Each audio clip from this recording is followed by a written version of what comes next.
Vamos, amigos, con otra mesa de investigación, de diálogo, Contralínea Sin Censura TV. Ya está en nuestros estudios el admirado y respetado Sósimo Camacho, corresponsal de la revista Contralínea. Querido Sósimo, gracias por acompañarnos y bueno, para hablar de lo que está pasando en la política en estos momentos, un Marcelo Ebrard que pues parece romper con Morena y parece coquetear con Movimiento Ciudadano y esta oposición. ¿Cómo te va? Buenas noches. Buenas noches, Vicente. Saludo a la audiencia, saludo al equipo, a todos. Es un gusto, como siempre, estar contigo esta noche. En efecto, pues Marcelo Ebrard parece que ya se subió en el tren de la colisión y que no habrá manera, parece ser bueno, pues de que quede dentro todavía de este proyecto de Morena, PT y Verde Ecologista. En realidad, Marcelo Ebrard, pues ya parece que ha quemado sus naves, todo lo parece indicar, ha dicho, ha dado declaraciones en los medios de comunicación ya, en los que no tiene lugar en Morena, no se ve prácticamente entonces en Morena, y al mismo tiempo, pues insiste en aparecer en la boleta. ¿Qué es lo que ocurriría? Pues sí, en efecto, un rompimiento, y sí, nosotros consideramos, ya lo habíamos incluso adelantado aquí contigo, Vicente, que pues era como que de esperarse. Parece que se está cumpliendo prácticamente esta trayectoria que vislumbramos ya desde hace meses. Hay antecedentes. Marcelo Ebrard tiene larga trayectoria. Algunos dirían que larga cola porque pues en la política hay de todo y diferentes realidades, diferentes circunstancias, diferentes momentos. Y bueno, ¿qué podemos esperar de acuerdo a esos antecedentes del propio Marcelo Ebrard? Así es, mira, de hecho, Vicente, recordarás que aquí habíamos dicho que parecía el candidato de la derecha al interior de Morena, que mucho de lo que se iba a jugar al interior de Morena también repercutía en todo el espectro político nacional, no solamente en Morena. Y hay que recordarlo, Vicente, cuando le hice una pregunta al presidente de la República que involucraba a Ebrard, recordarás quiénes salieron a defenderlo. Salió a defenderlo precisamente aquellos periodistas que se han caracterizado, pues no por estar a favor del presidente, a favor de la 4T, etcétera. Salieron a defenderlo aquellos periodistas que siempre han estado defendiendo los privilegios, el pripanismo, pues. Y ellos, pues, incluso se enojaron de que se cuestionara a Marcelo Ebrard en una de las conferencias de prensa, en dos conferencias de prensa, donde tuve la oportunidad de hacer algunas preguntas al presidente sobre precisamente el ejercicio público de recursos que ya habíamos encontrado sobre Marcelo Ebrard. Y en ese momento, pues, vimos a gente que se enojó, que siempre han estado con el pripanismo, y ya decíamos, pues, parece ser que Marcelo Ebrard finalmente también es un activo para estos grupos. Y hoy el presidente de la República, pues, lo dijo incluso más claro que lo que hemos dicho nosotros. Tal vez si es que Marcelo Ebrard, en efecto, aparece en la boleta, obviamente no por las siglas de Morena, pues la principal perjudicada no va a ser Morena, sino Xóchitl Gálvez, porque se estaría yendo prácticamente al tercer lugar. ¿Qué es lo que también nos está diciendo el presidente? Pues que muchos de quienes estarían por votar por Xóchitl Gálvez no tendrán empacho en votar por Marcelo Ebrard. Y es que en ese sentido, pues Marcelo Ebrard tiene una trayectoria que desde el punto de vista ideológico, pues ha entrado con calzador en todo lo que es la 4T. Si revisamos, Vicente, pues incluso su paso como jefe de gobierno de esta ciudad capital de la República Mexicana, por la Ciudad de México, pues veremos que muchos de sus proyectos tuvieron que ver con la privatización del espacio público, tuvieron que ver con la puesta en marcha de asociaciones público-privadas que tanto ha estado criticando, por ejemplo, el presidente de la República, y prácticamente incluso con echar atrás algunas de las iniciativas que hizo primero López Obrador como jefe de gobierno del entonces Distrito Federal y que después vendría prácticamente Marcelo Ebrard a echar atrás. Es decir, ya hay antecedentes en este sentido, y lo más reciente que publicó la revista Contralínea es incluso estos contratos que se les dieron a una empresa, que esa empresa a su vez, para hacer la supervía, terminó entregando departamentos a sus familiares. Marcelo Ebrard se confronta ya abiertamente con el presidente Andrés Manuel López Obrador. El presidente ya no lo llama hermano hoy, pero le llama amigo. Con Carmen Aristegui creo que Marcelo Ebrard regresa a esa cortesía, pero cuando hace denuncias, cuando habla de un amaño, cuando habla de irregularidades, está yendo en contra de algo que avala el líder máximo de este movimiento de la 4T, el presidente Andrés Manuel López Obrador, y algo que eso sí no lo esperaba. la confrontación directa con Mario Delgado, el presidente nacional de Morena, quien por mucho tiempo fue cercano al propio Marcelo Ebrard, y ahora blanco de esos ataques, de la furia, si me lo permites, de Marcelo Ebrard. Pues yo creo que precisamente por eso, porque para Marcelo Ebrard se trata para él de una traición, en el sentido de que fue un personaje que incluso se criticó durante mucho tiempo que haya sido un personaje tan cercano a Marcelo Ebrard el que haya quedado en la propia dirigencia de Morena. Entonces, me parece que Marcelo Ebrard siente una traición de carácter personal, así lo ve él, y por eso la propia furia en contra de Delgado, de parte de Marcelo Ebrard. Y yo creo que sí, que Marcelo Ebrard se ha venido confrontando con el presidente de la República, y si no lo ha hecho de manera abierta, pues porque también sabe que el capital político que tiene lo hubiera perdido prácticamente en su totalidad casi de inmediato.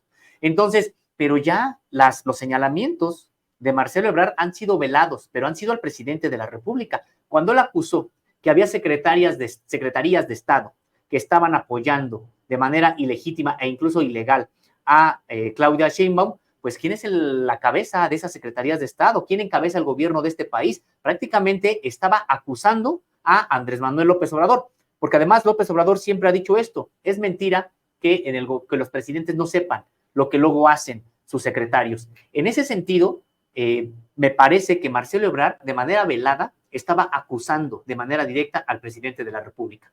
No lo dijo de manera literal, porque me parece que tampoco él tiene los tamaños políticos para confrontarse con el presidente de la República, pero todo indica que va precisamente a la confrontación.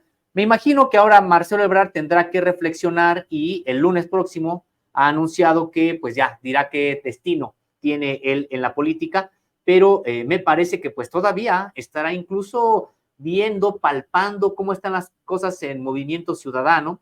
Vamos a ver si es que hay algún tipo de reunión, y estamos viendo entonces por qué Dante Delgado prácticamente había descartado una alianza de Movimiento Ciudadano tanto con el bloque de Morena como con el bloque del PAN.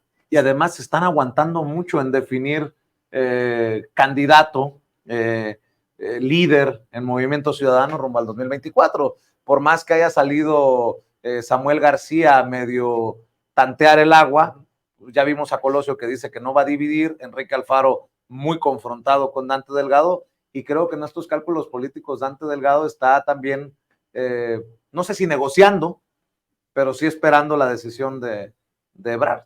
Sí, y Ebrard ahorita ha dejado las dos cosas, digamos que ahí todavía en suspenso. ¿En qué sentido? En que ha dicho que no irá, por supuesto, al Frente Amplio por México, es decir, no buscará entrar al PAN o al PRI o al PRD, dicho que eso sería traicionar la historia. Sin embargo, pues también señaló, hay veces que nunca pasa nada, y hay veces que en un corto periodo de tiempo pues pasa lo que pasan en 10 años, dice él, ¿no? Prácticamente lo que está diciendo es de que han cambiado tanto las cosas que incluso él puede tomar una decisión que no hubiera tomado ayer o antier, ¿no? Para justificar un cambio que me parece todo indicaría pues una negociación, un diálogo con Movimiento Ciudadano. Y en ese sentido, fíjate, mi percepción, Vicente, creo que hasta le va bien a Morena, porque en efecto, pienso que no dividirá el voto de Morena, dividiría el voto de la derecha, en el caso de Marcelo Ebrard, porque siempre lo han visto, como decíamos, como un pie, tuvieron un pie en Morena desde mi punto de vista con Marcelo Ebrard ahí. Hablas de que se sienta traicionado por Mario Delgado, por su historia caminando juntos, y un Mario Delgado que tiene que mostrar esta estatura, creo yo, a la hora de transparentar todo este proceso, que salga pues decente, que salga bien, y creo que lo consiguió, esa es mi percepción. Y no sé si también se sienta traicionado por el propio presidente Andrés Manuel López Obrador, en su mundo, ¿no? Marcelo Ebrard, porque recordemos que Marcelo en algún momento ya declinó o no fue factor de discordia cuando estuvieron muy cerradas las encuestas en el pasado. Y no sé si Marcelo en este momento pensaría que López Obrador le iba a regresar el favor o iba a meter la mano para por fin tener a un Marcelo candidato a la presidencia. existe la posibilidad también de que haya un amargo sabor en Marcelo Ebrard por esto, aunque el presidente ya había dicho que no iba a meter la mano y que no iba a haber dedazo. Me parece que precisamente, pues eso es lo que duele a Marcelo Ebrard, a lo mejor, entre comillas, que le pagaran un favor, porque así es como lo entienden, que es un asunto de favores y no un asunto de, el propio proyecto, que tendría que ser la prioridad para cualquiera de los precandidatos, el proyecto, y en segundo lugar, pues lo que finalmente decidan, pues no las cúpulas con pago de favores, sino precisamente lo que decida en este caso la población simpatizante de Morena, que ha dicho prácticamente que es Claudia quien quiere que lo represente.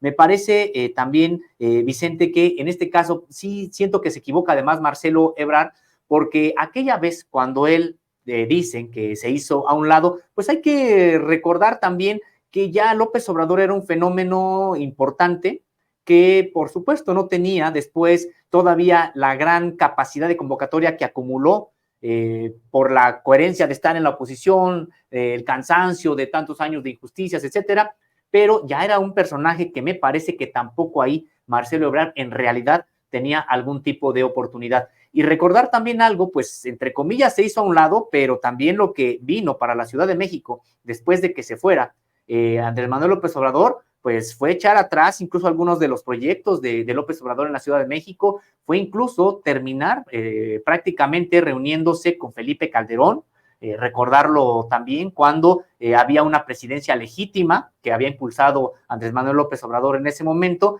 y que, bueno, pues como que pintó su raya también ahí Marcelo Ebrard. De hecho, hubo un distanciamiento que prácticamente se rompe ese distanciamiento, vuelven a ser cercanos una vez que gana Andrés Manuel López Obrador y regresa Marcelo Ebrard al país. Hay que recordar que incluso ni siquiera estaba él propuesto para el gabinete. Hay que recordar que Andrés Manuel López Obrador había pensado en un académico importante en materia de las relaciones exteriores y las relaciones internacionales, y no era precisamente Marcelo Ebrard. Y en todo este equilibrio para asumir que pudo armar Andrés Manuel López Obrador, pues de eso se incluye también al propio Ebrard, pero no necesariamente porque, como se ha tratado de, desde el punto de vista de Marcelo, de señalar que han sido 20 años de luchar de manera junta, codo con codo, pues no es cierto. Sí hubo un momento, pero también hubo un momento claro de distanciamiento. De hecho, el presidente de la República ha criticado, por ejemplo, en la conferencia de prensa matutina, los segundos pisos que se cobran. Una vez dijo el presidente: yo cuando estuve como jefe de gobierno dejé segundos pisos que además son gratis para toda la población. Quienes vinieron después los construyeron y ahora se cobran. Obviamente no dijo nombres, pero prácticamente fue Marcelo Ebrard. Claro. Y así hay otros asuntos que podemos señalar. Creo que es interesante todo este proceso interno, porque como ha habido tanto jaloneo, tanto incluso ataque entre compañeros, entre miembros del movimiento, incluso contra periodistas, lo has visto, lo has palpado. Sí, claro. Pero sería interesante analizar a los personajes como seres humanos, como políticos, como personajes que no son ni ángeles ni demonios, ¿no? Ni la mismísima Claudia Sheinbaum, que tendrá sus claroscuros también. Pero me llama mucho la atención cómo hay personas que quieren un proceso perfecto, quieren un candidato o una candidata perfecta. Y si no en su momento se apoyaba a con la que yo simpatizaba, voy con todo contra estos personajes. Y creo que es una oportunidad también histórica de entender esto de lo que habla el presidente, un movimiento y no puestos o no cargos, sino encargos. En fin, son muchas cosas, porque esos que criticaban o atacaban a Adán Augusto López Hernández van a tener que asumir también pues todo lo que se dijo cuando Claudia Sheinbaum distribuya los factores rumbo al 2024. Tendrán que jugar un papel protagónico Adán Augusto López Hernández, Gerardo Fernández Noroña, el propio Ricardo Monreal en su momento confrontado con Claudia Sheinbaum y el Güero Velasco.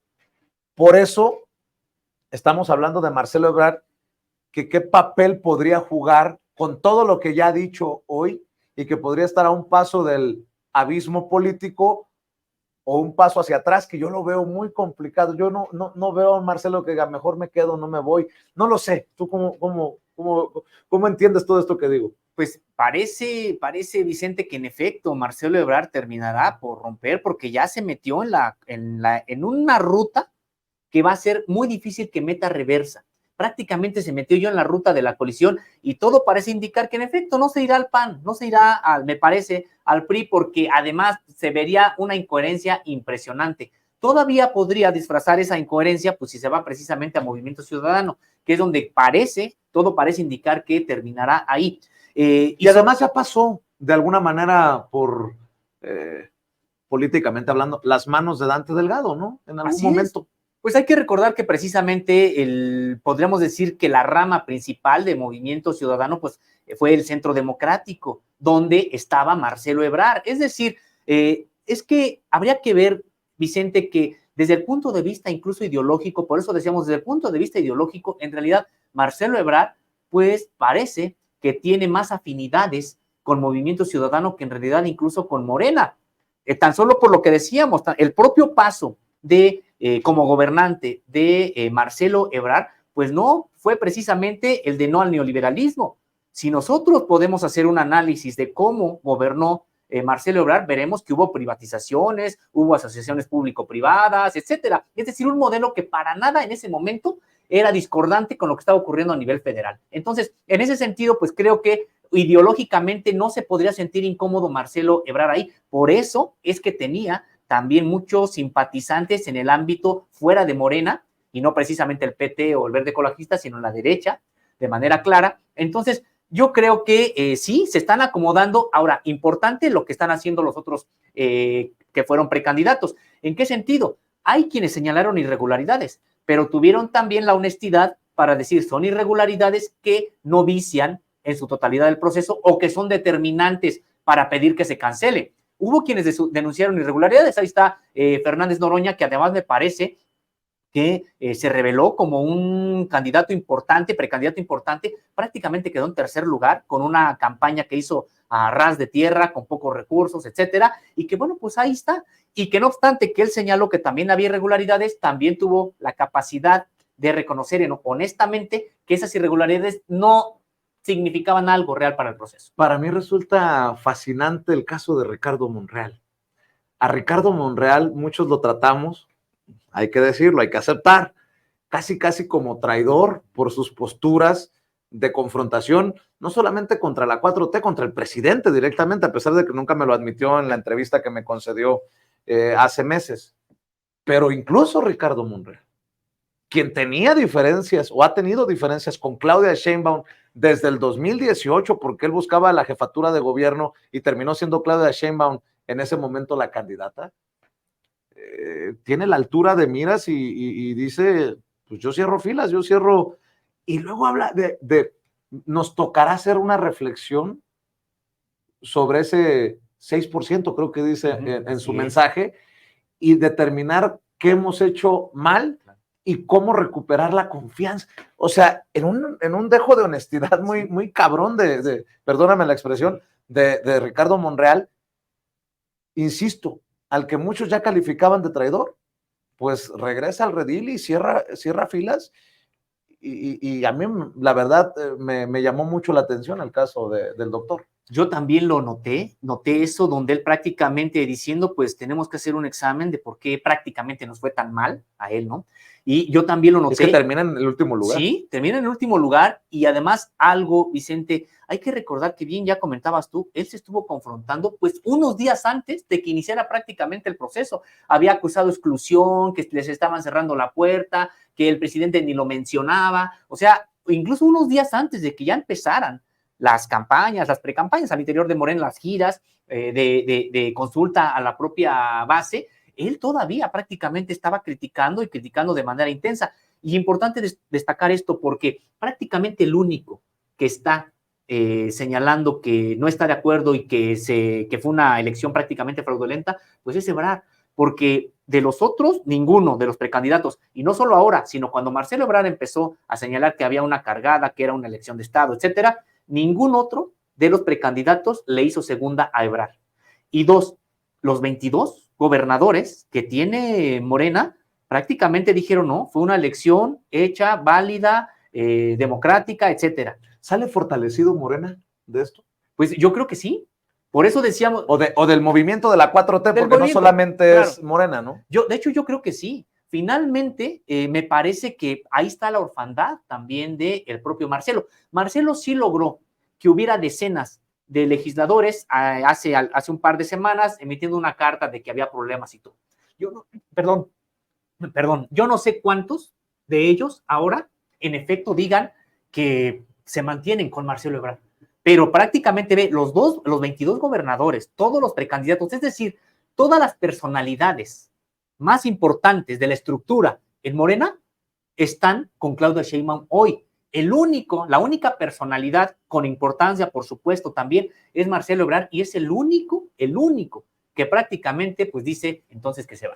Eran 80 los legisladores que cerraban filas con Ebrard hace unas semanas, ¿no? Hace unos días.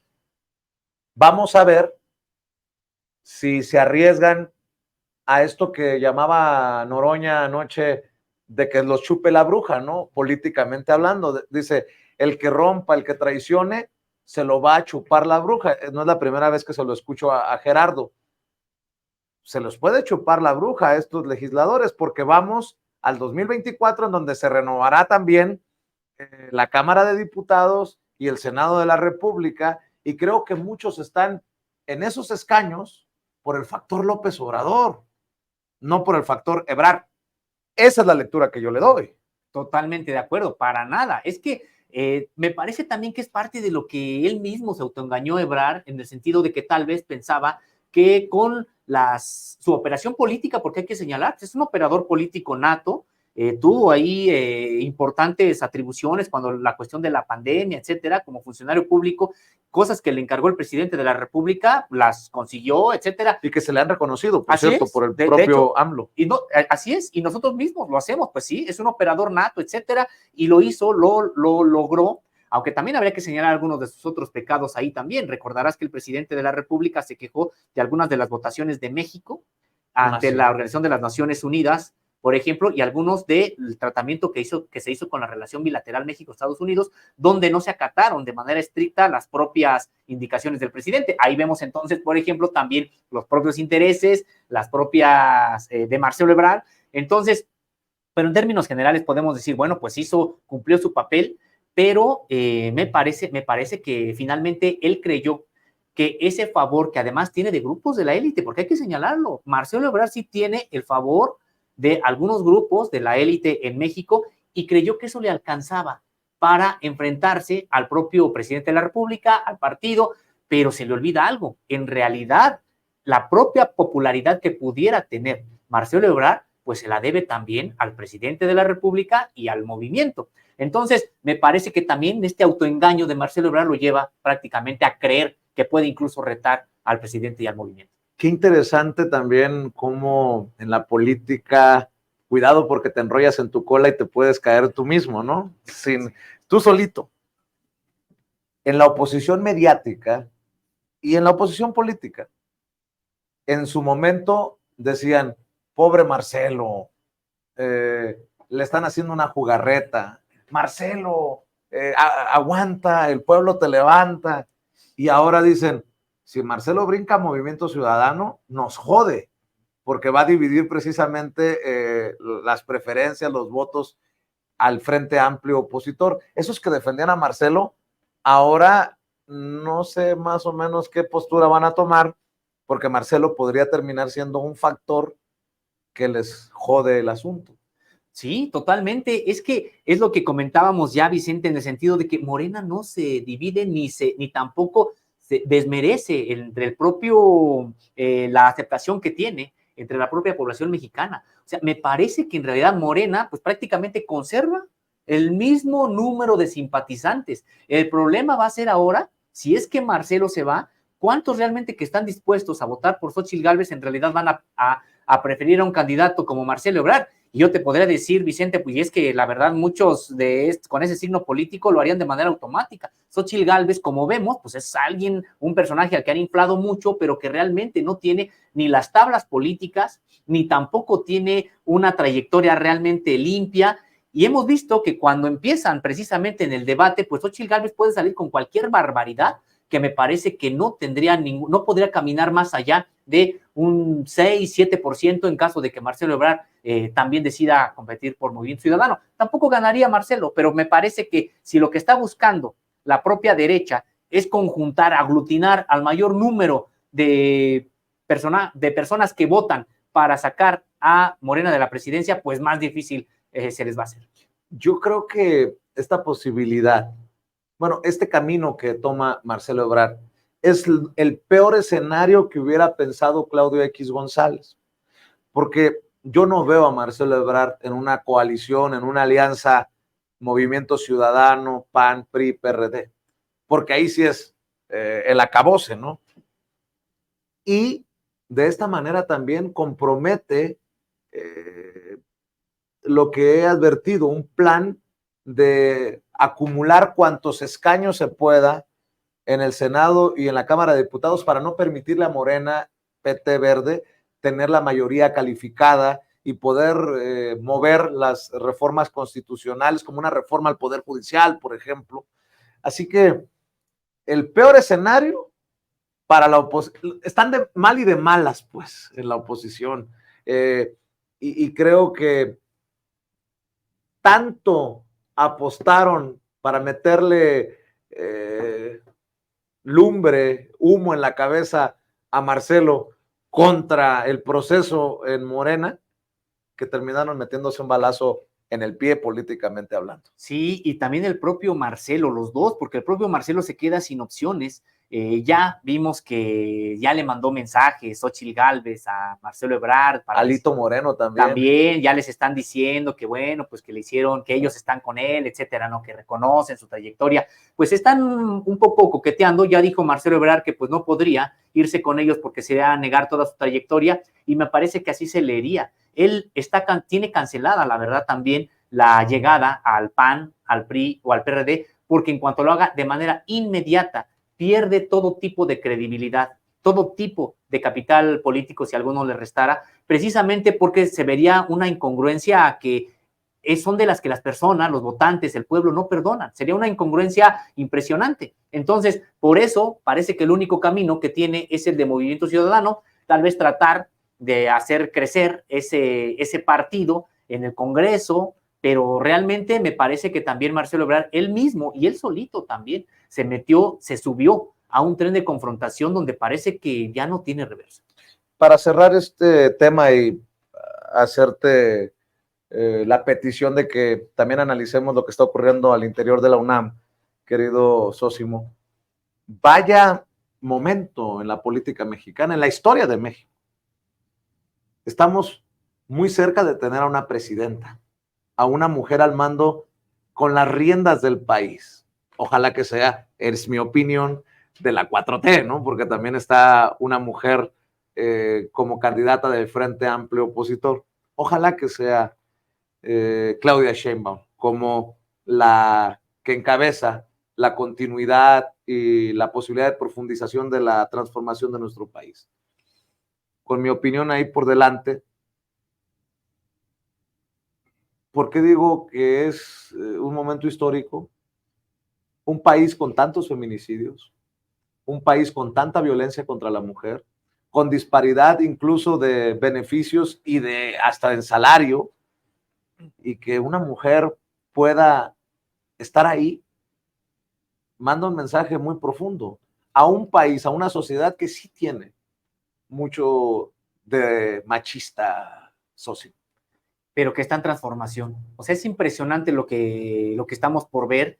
Bien lo comentas, Vicente, se trata de una mujer que además tiene sus propios, más allá de que comparta principios con el presidente y con la propia 4T, tiene su estilo, tiene sus propias convicciones. Ella misma pues proviene de un movimiento primero universitario, luego social, primero en la UNAM, ella misma como activista, etcétera. Es decir, pues sí, tiene sus propias maneras, su propio estilo.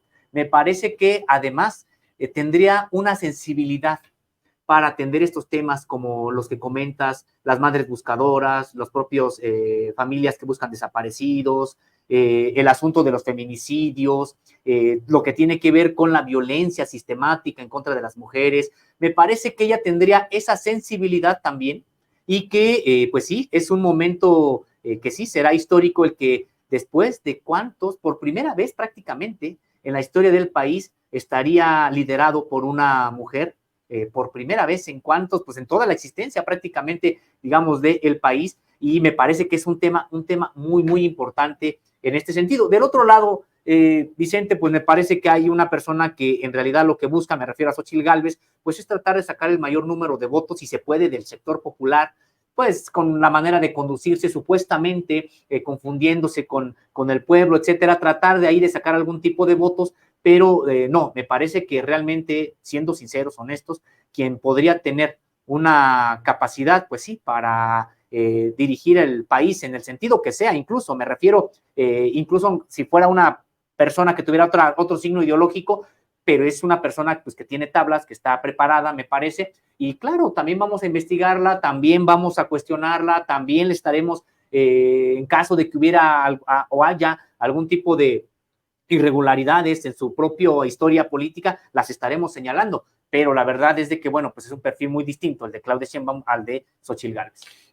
Hablando de elecciones y traición, o no decía así la canción de Vicente Fernández, hablando de elecciones, mi querido Sósimo, en la UNAM, pues se destapa la lista de personas que buscan la rectoría ahora que Enrique Graue se va, y pues hay muchos nombres que ya habíamos mencionado aquí que podrían tristemente ser la continuidad de este rumbo, de esta derechización de la UNAM y de taparle los hoyos que deje Enrique Graue.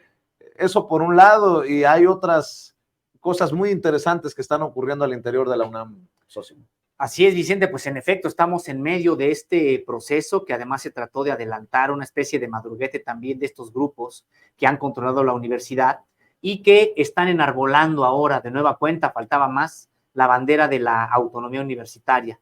Ellos entienden la autonomía como la posibilidad de que a estos mismos grupos pues no les cuestionen la manera en que ejercen el presupuesto, en que ejercen el poder, en que ocupan los órganos de gobierno de la propia universidad. Ya habíamos comentado en este espacio, son 5 grupos, pero 2 de ellos, 2 los más poderosos, Grupo Medicina y Grupo Ciencias, los que por 55 años han estado gobernando la universidad. Entre ellos solamente se van pasando los cargos y hay que señalarlos. ¿Quiénes son los que encabezan estos grupos de facto ahí en la universidad? José Narro, por un lado, con el Grupo Medicina, también está De la Fuente, pero aquí el principal es José Narro, está también José Sarucán Kermés, está también Francisco Barnés de Castro. Estos 4 personajes son los que encabezan prácticamente los grupos más poderosos al interior de la universidad y son los que tienen la mayor representatividad en una junta de gobierno de 15 personas notables. Son 15 personas los que van a imponer a una comunidad, yo antes decía de 330,000, ya revisando los datos y todo, de más de 400,000 personas,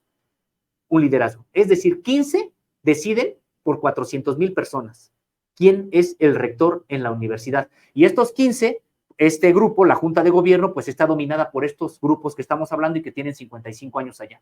Muy importante lo que apuntas. El rector que llegue puede ser quien cubra la espalda de Graue y de los demás integrantes, por supuesto, de su propio grupo. Aquí también en este espacio revelamos, recordarás, Vicente, los desfalcos en el Museo de la Luz, en otras dependencias de la propia universidad, desfalcos millonarios, pagos por trabajos que nunca se hicieron, por ejemplo, es decir, una serie de desfalcos que prácticamente en la universidad, doquiera que destapes algo, va a salir corrupción porque están acostumbrados precisamente a no rendir cuentas, son sumamente opacos.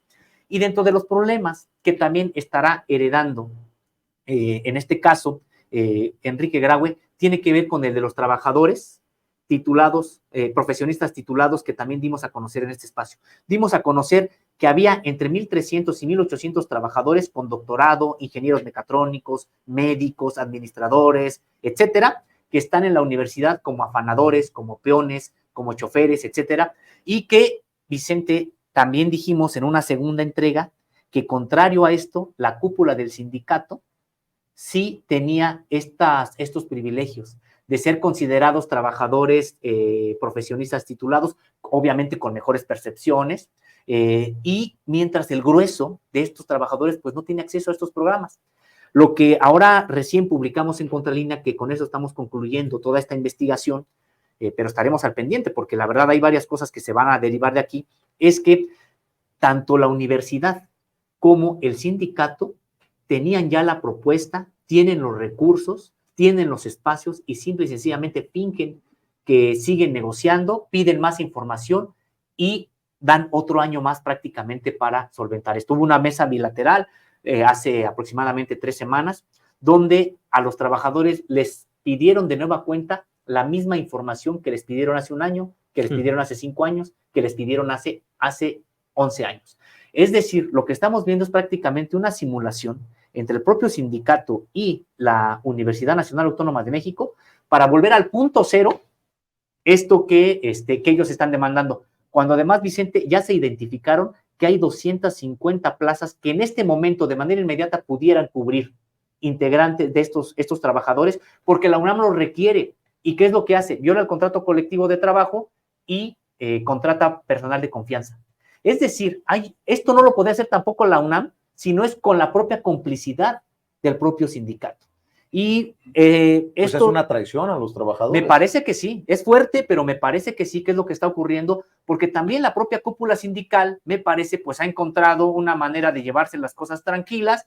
Ellos sí tienen este reconocimiento, ellos sí tienen esta clasificación, y no solamente ellos, sus familiares, los dimos a conocer aquí, hijas, sobrinos, etcétera, de esta cúpula del Estunam, y mientras el grueso de los trabajadores no tiene ningún programa para hacer valer algo que es su derecho. Entonces, en ese sentido, también se pudo más bien comprobar que no es un asunto de dinero, porque la UNAM siempre argumentó, ¿cómo le voy a hacer para reclasificar? Esto va a significar mucho dinero. Los propios trabajadores titulados, pues que además son profesionistas, elaboraron todo un esquema, un programa, y han señalado, se necesitarían 200 millones para una primera fase. Y uno podría pensar, bueno, 200 millones es una cantidad importante. Vicente, la universidad tiene un presupuesto anual de 58,000 millones de pesos. Esos 200 millones de pesos no significan prácticamente nada. Lo que pasa es de que la UNAM tiene una manera de ejercer su gasto que además de, podríamos decir que de opaco, pues también tendríamos que señalar en dónde se está yendo mucho del dinero. Y la perversidad la veo yo en no soluciono esto para que no me cueste 200 millones si tengo agarrado de, ya sabes dónde, al sindicato. Sí. Y si el sindicato se está prestando a esto, pues genera una situación en la que los trabajadores ni para dónde volteen a ver.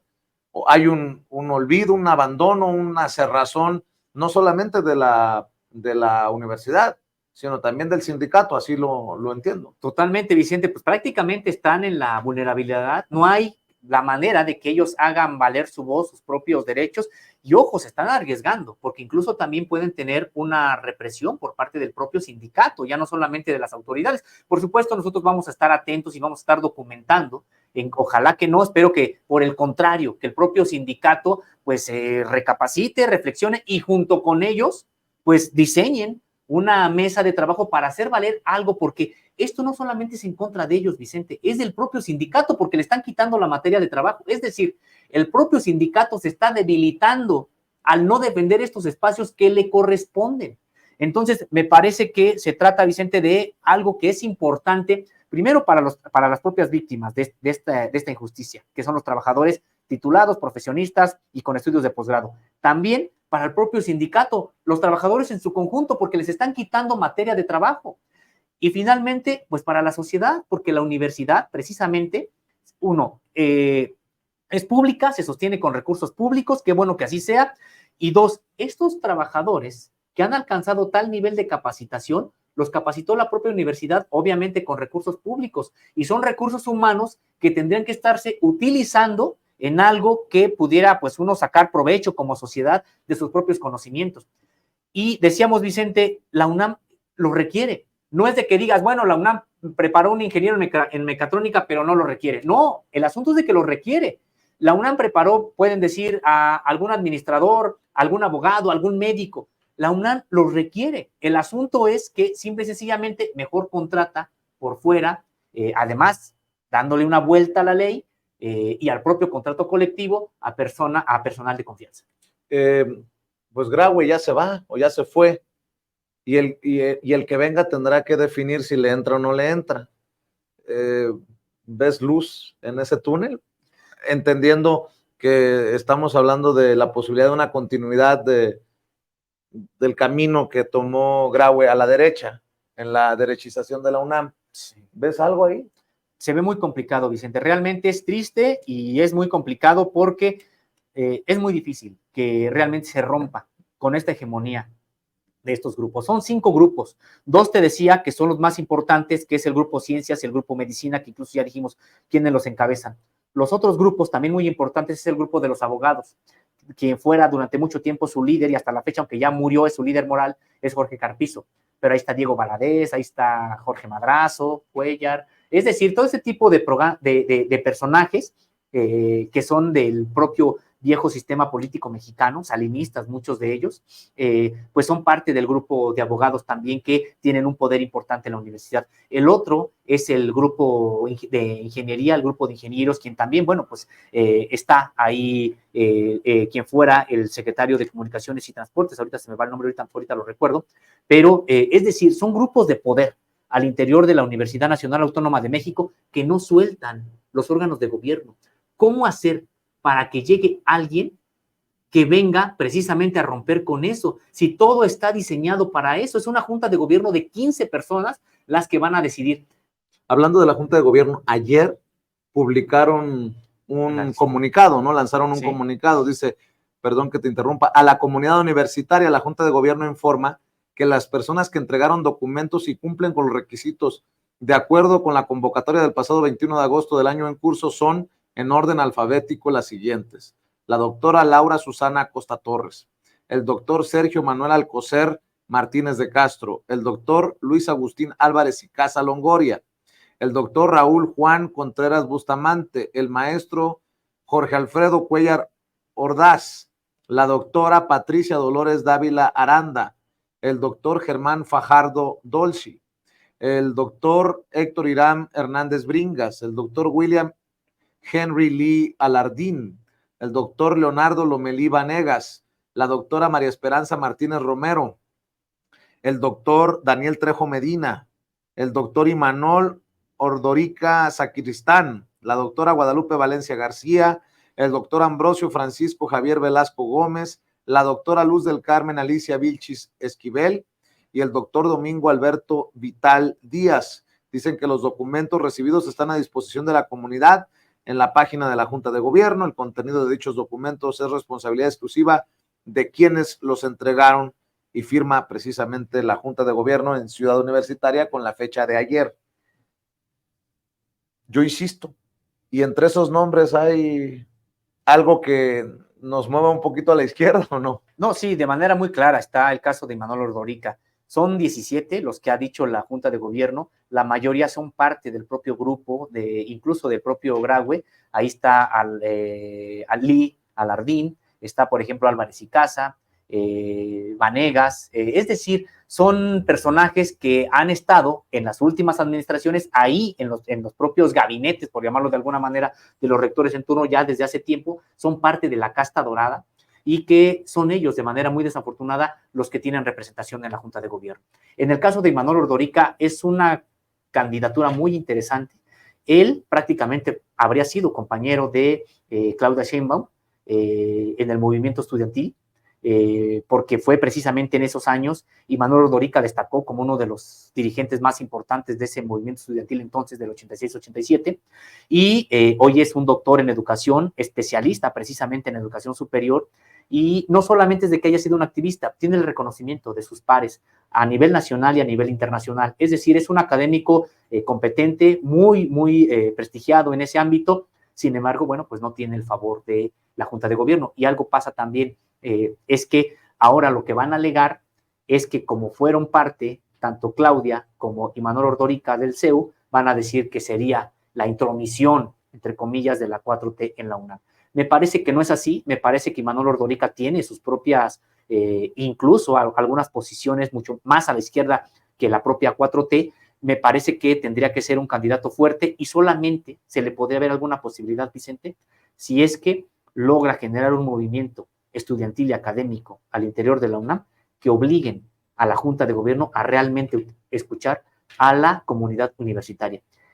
Ojo, porque empezó su campaña, Imanol Ordorica, pues hablando de manera abierta, me refiero a auditorios, no en los lugares cerrados, no, en los auditorios, en plazas públicas al interior de la universidad. Tiene una agenda de que estar en una facultad un día, en un CCH en otro, en una preparatoria. Es decir, si él, me parece, logra generar una corriente de opinión importante estudiantil y académica, sería importante que la propia Junta de Gobierno entonces, pues sí escuchara a la comunidad universitaria.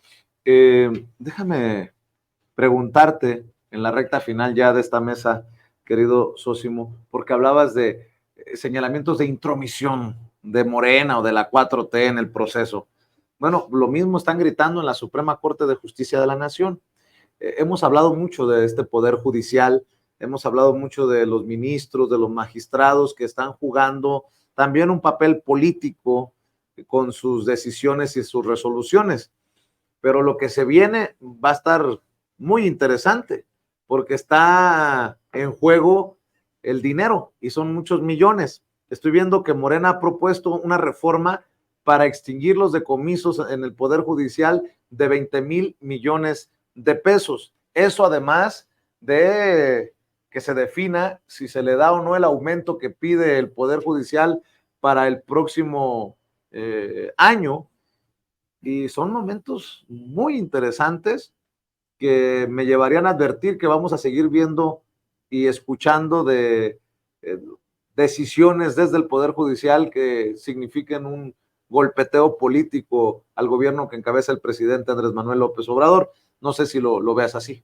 Totalmente, Vicente, me parece que ya desde que Norma Piña asumió la presidencia de la Suprema Corte de Justicia de la Nación, el Poder Judicial ya entró en una fase de colisión directa con el Poder Ejecutivo. Y lo hemos visto, prácticamente todo aquello que pudiera entorpecer a la propia acción del Poder Ejecutivo, pues es avalado por la Suprema Corte de Justicia de la Nación. Ahí están algunas resoluciones a favor, solamente por poner un ejemplo, la reciente de los libros de texto gratuitos, que tuvo en sus manos el ministro Luis María Aguilar Morales, una herencia del gobierno de Felipe Calderón, que todavía está ahí en la Suprema Corte de Justicia de la Nación. Entonces, sí, y lo que viene además, Vicente, es la judicialización del propio proceso electoral. Por eso decíamos también el papel de Marcelo Ebrard, si es que él va a meter a Morena al propio Tribunal Electoral del Poder Judicial de la Federación con esta impugnación que haga. ¿En qué sentido? Pues si lo que quiere el Tribunal Electoral son pretextos. Entonces me parece que finalmente el Poder Judicial estará muy activo en el propio proceso electoral, el Poder Judicial. Entonces, me parece que sí, en efecto, claro que se requiere de esta reforma, primero, pues para que no estén ganando lo que están ganando los ministros, para que no tengan estas canonjías que realmente son insultantes, para que transparenten los fideicomisos y para que realmente sirvan a la sociedad y no a los grupos de facto. Leo, la bancada de Morena en la Cámara de Diputados propuso este día una iniciativa de reforma para extinguir 13 de 14 fideicomisos del Poder Judicial de la Federación que suman 20,149 millones de pesos, los cuales serían devueltos a la tesorería de la Federación. Ignacio Mier, coordinador de Morena en la Cámara de Diputados, señaló que con la iniciativa publicada en la Gaceta Parlamentaria se trata de construir un Poder Judicial independiente, imparcial y eficaz, auditable y austero. Y cito: sin embargo, los dos elementos restantes, la rendición de cuentas y la austeridad, constituyen aún pendientes importantes por lograr. En materia de austeridad, el avance es casi nulo y la falta combinada de avances en estas materias está generando una percepción negativa en la sociedad respecto al Poder Judicial, agraviada por una cultura generalizada de excesos que ya no encuentra fácil de tolerar, agregó. Para este año, el Poder Judicial de la Federación ejercerá 77,544 millones de pesos, por lo que el monto de los fideicomisos de 20,149 millones de pesos representa el 26,4%.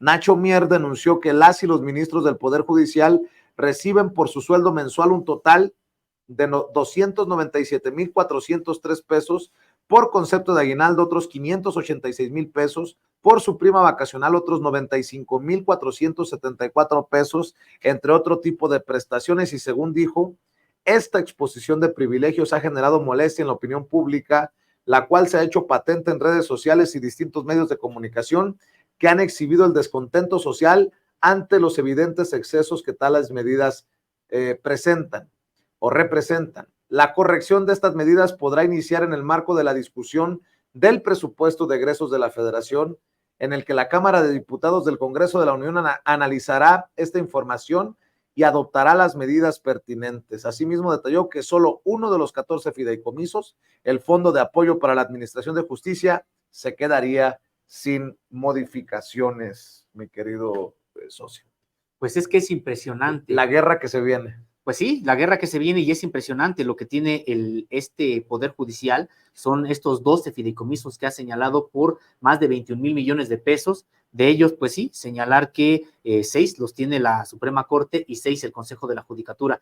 Y estos fideicomisos, Vicente, uno podría pensar, bueno, pues ¿qué tiene que estén ahí? Pues es que son precisamente los que derivan para las pensiones complementarias, por ejemplo, de los mandos superiores ahí en el Poder Judicial, el plan de prestaciones médicas, por ejemplo, también las pensiones complementarias, así les llaman, de magistrados, jueces y jubilados, mantenimiento de casas habitación, es decir, precisamente para solventar estas canonjías, pues de las que ya estamos hartos.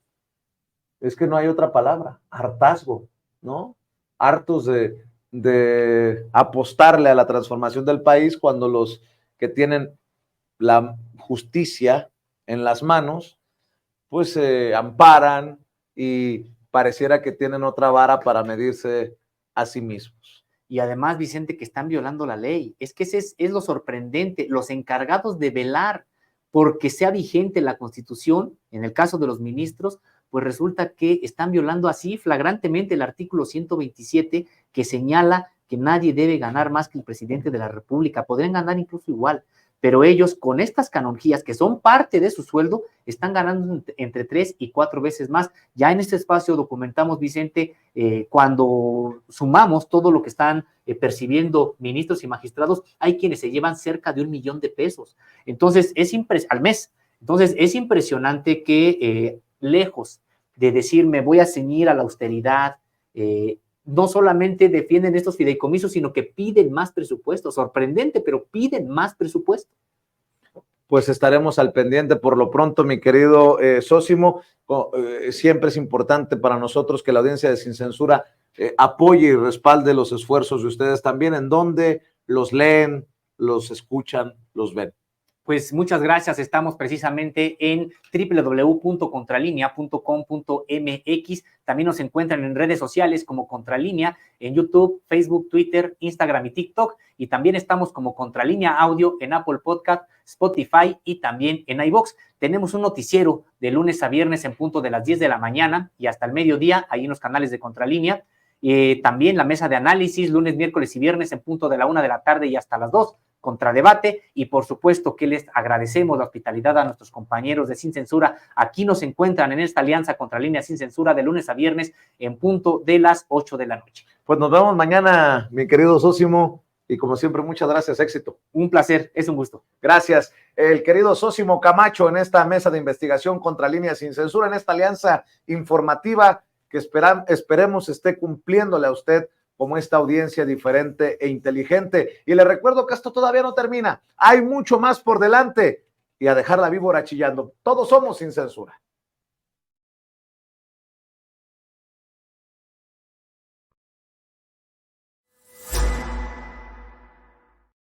Porfa.